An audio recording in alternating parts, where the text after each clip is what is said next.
Getting back to your work, the thing I love about your work, and I think I could be wrong, but you correct me if I am wrong. You seem to be pointing out that there seems to be a predator class out there, a class at the top that seems to be doing certain things that maybe aren't right for humanity, the citizens of the United States, the citizens of the world, and that's what I really like.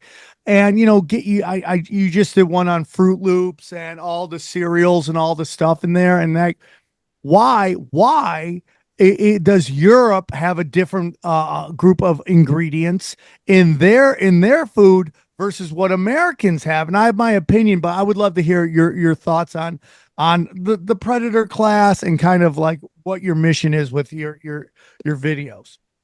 Yeah, so I came out just if I could back a little bit of background about me, because I come, from first I you could say I come from like a very institutional background, which is like I went to business school in New York University. I was a management consultant for 4.5 years, doing, working for Fortune 500 companies. But before that, I was not at all doing that. I was just kind of working, as customer service person, so I very much come from two different sides. I've seen both sides of what's going on. And what I could say is that because I think in America, like, basically money is king. Like if you have money, like you live like a king here. And that's kind of our philosophy, right or wrong. That's the philosophy of America is basically let's just try to go out there and make as much money as you possibly can, do whatever you can to get your bag, right? And we appreciate that as a culture. But then what happens is, especially then if you start having, consolidation of power like we're having, in this sort of capitalistic society, is that every single transaction that happens, you are always going to try to get the most from whatever person you're interacting with, and then you're trying to give them the least. And so then what happens is that every single step this happens.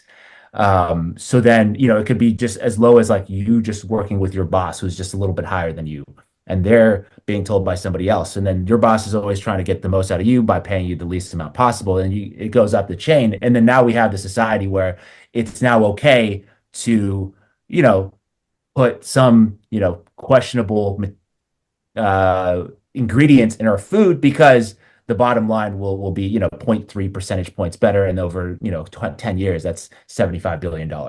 I think that's how you kind of justify these decisions down the line. Whereas I think some other countries out there, I'm not saying it's better or worse, but they have other, morals in place as well to say, well, we not only care about making tons of money, we love that too. If you think about like Sweden, I think Sweden has like one of the highest percentage per capita of billionaires.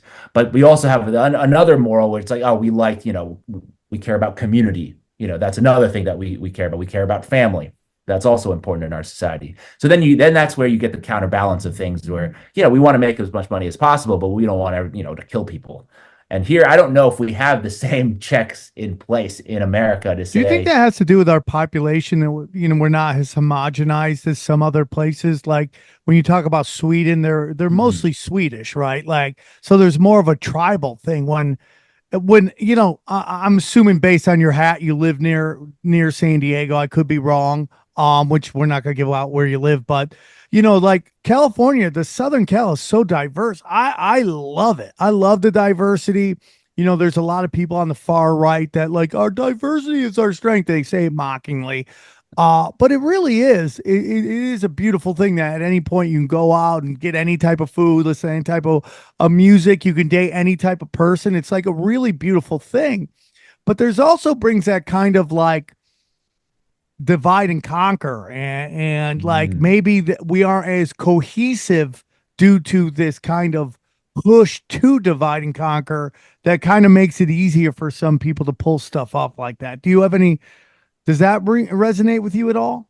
Yeah, I haven't thought about it from that angle, which is an interesting run, right? Because we are the most diverse country probably in the world, you could say. Yeah. And based on that, we've done a pretty good job. I think, I often think, okay, America is probably one of the least racist countries I've ever Yeah. been to. Yeah. Yeah. If you go to Europe, I mean, I don't experience this, it's not the same kind of racism, but I think Europe is much more racist. I'm just going to put it out there. I mean, each of those countries is, if you try to, it's much harder to assimilate. I'd much prefer living in this kind of world. And I'm not sure. I'm going to think about that because you just kind of, triggered something in my brain to kind of think about something from a different angle. So I haven't thought of it that way because I always thought of it as like in America, that's kind of the culture is more of that rugged individualism. So you are sort of responsible for yourself. There's not that collectiveness or collectivism to offset that. It's just like, hey, you gotta put in the work, and that's how we kind of justify these things. I don't know if it's like a 100-year psyop they're working on to get us to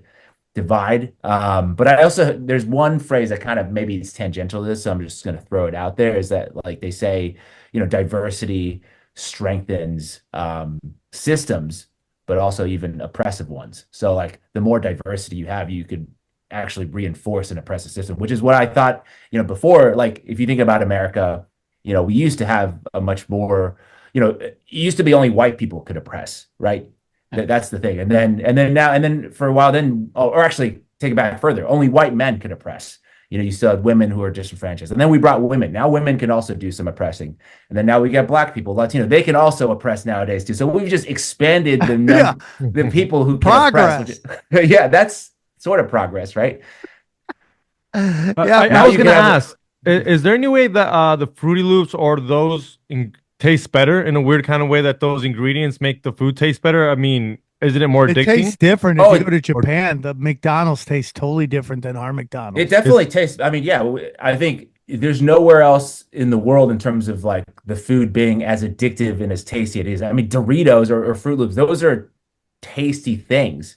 But like there's other things that are really good. Like I believe I've never used heroin, but I believe heroin probably feels pretty good when you use it. But Probably. it doesn't mean Yeah. it doesn't mean we should be doing it all the time or that it Yeah, should be, right, No, right. no, yeah, but legalized and- I'm just saying, like, I could see someone saying, well, we're doing it because it tastes better. Like explain that part of a scientist. We're like, well, it tastes better. We're just gonna give you the best experience, cheap. and it's Also up cheaper. to you how much you eat. Well, Huh? it's Also cheap here. shit that they use. Yeah. Yeah, I'm like- 100%. But my big problem is this narrative that Americans are the fattest they've ever been. And I'm not saying we're not the fattest, but when people say that, there's also this like implication that we're the laziest we've ever been. And I don't think that at all. I think that we're working so much more than our parents and our grandparents ever had to do to make even less money than they had to do. Like life was really easy when dad could work one job and he could pay for 2 cars, a house, everyone going to school off of one job. That's not it anymore. And I don't think we're lazier. I think we have to work so much more that we're exhausted.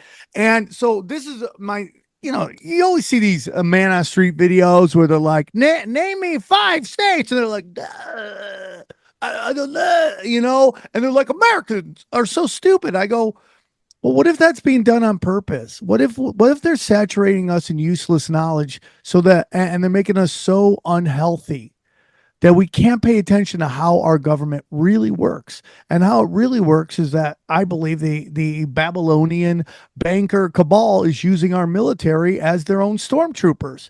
And that nobody can really figure out how it goes. Because when I hear people go, I'm tired of my tax dollars, go to these wars. And I'm like, well, your tax dollars aren't going to those wars. What your tax dollars are doing is paying off the interest on the money they print to go to war. And if you actually understood that, you would realize how ridiculous it is that Israel and the Ukraine are getting so much of our money when they could just build their own centralized banks and print their own money. But they don't do it because it's about destroying our dollar, and nobody realizes that. So that's why I get into like, do you think it's done on purpose? Like, are they adding ingredients to stuff specifically to America to make us out of shape and maybe even dumb us down?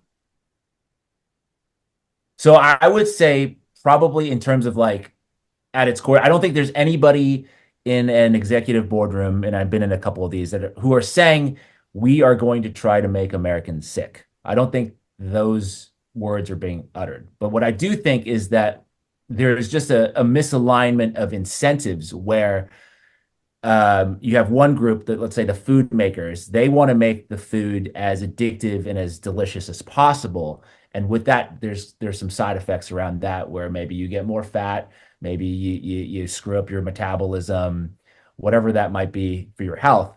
But that doesn't matter because they just care about selling the food. And then you have another group of people who are the drug makers who say, well, we have the antidote for all these fat people, all these sick people, and we're going to be able to profit greatly off of this as well. So we don't really care that Americans are getting sicker. And then you have the US government in the middle of that, who are supposed to be the ones sort of protecting the people. They're also in on the scam as well. They're taking money from the food makers. They're taking money from big pharma. So they're just going to kind of turn a blind eye to all of this and say, well, it seems like, everything's flowing nicely. Let's just keep it going. And it sort of benefits us too, like to your point of the, what you were saying, that people are just, they're so caught up in their own thing, being sick and whatever. They can't really figure out what the government is doing. So that's another added, benefit there. So I think that is, from my opinion, I think that's what's going on. I don't think it's like they're purposely saying we're going to get people sick, but it's just every, silo is incentivized in a really bad way. So then it all kind of coalesces, and yes, it seems like they are trying to make us sick.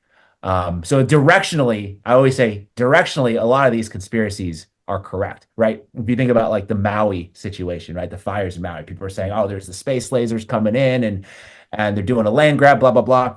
I'm like, yeah, they are trying to do the land grab, but they'll just wait till these power lines fray one day and then hit the tree and then explodes into a huge fire, and then they'll just do the land grab. You don't need the space laser to do the land grab when you have these misaligned corporate incentives to cut costs. They know that's happening, so we'll just wait for that to happen. So I would say the conspiracy is it doesn't really matter if it's correct or not. It is directionally correct. It doesn't matter if it's a space laser I like that. Or the corporate incompetence. It's happening. I like that, because that could be true, right? Like it's like directionally it's correct. How it got there, well, that's a discussion, and who knows if we'll ever get what the actual answer is. But it does seem to be that we have these patterns of land grabs.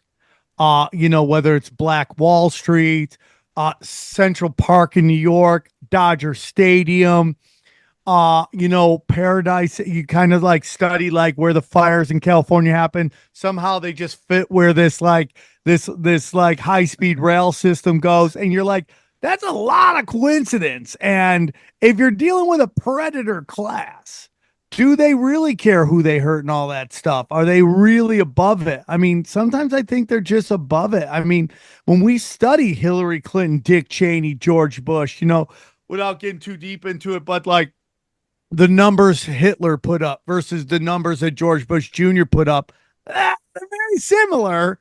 But one is at the World Series waving to everybody, throwing out the first pitch, and the other one is used to demonize your father who watches Fox News. So it's like super interesting to me. I mean, I really do sometimes wonder if we just have a straight up predator class that, like, when they're connected to like Epstein's and these war people, that they're never going to have to ever worry about prosecution, because once you prosecute one of them, it could be a domino to prosecute all of them.